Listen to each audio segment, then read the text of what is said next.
dia faly miarabany mpijery ny fahitalavitra amin'izao fotoana izao. Androany isika dia miresaka momba n'ilay valanaretina coronavirus.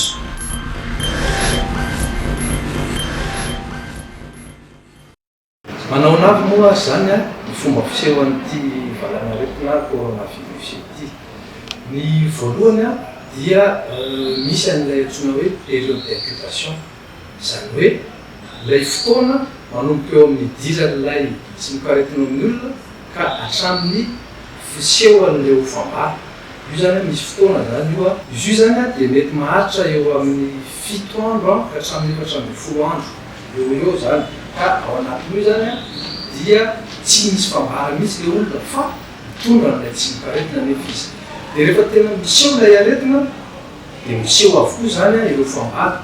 Indrindrandrindra moa zany ny fisian'ny fiakarany hafanana na hoe fièvre. Izy zany misy foana iny dia mety voansely ilay olona izy tsika, mety mevonevona izy mety bebelelo izy mety tsentsentsolona izy ary mety poaka izy, mety komaina izy amin'ny voalohany dia mety isy reoka ilay poaka ny voalohany. Dia mety ho sekotra ihany koa ilay olona, zany hoe mety ho sahiran-kirana izy rehefa miaina ary mety harary ihany koa ny tsatra zany.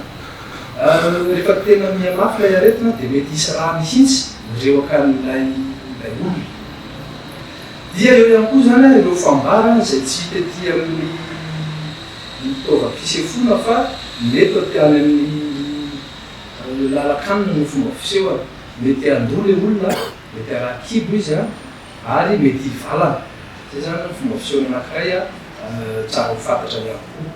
Dia rehefa mafimafy ilay aretina dia miomby ilay fahasekorana, mety manao an'ilay hoe syndrome de détresse respiratoire aiguë ilay malaza. Io zany dia anisan'ny tranga mafy dia mafy tokoa amin'ilay valanaretina zany ary mety hiafarany amin'ny fahafatesany.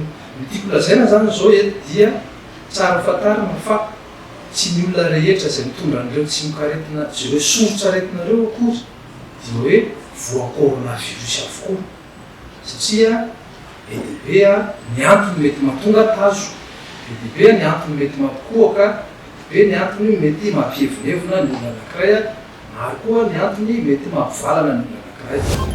Ifanometanana isika ho lavitry ny coronavirus Madagasikara.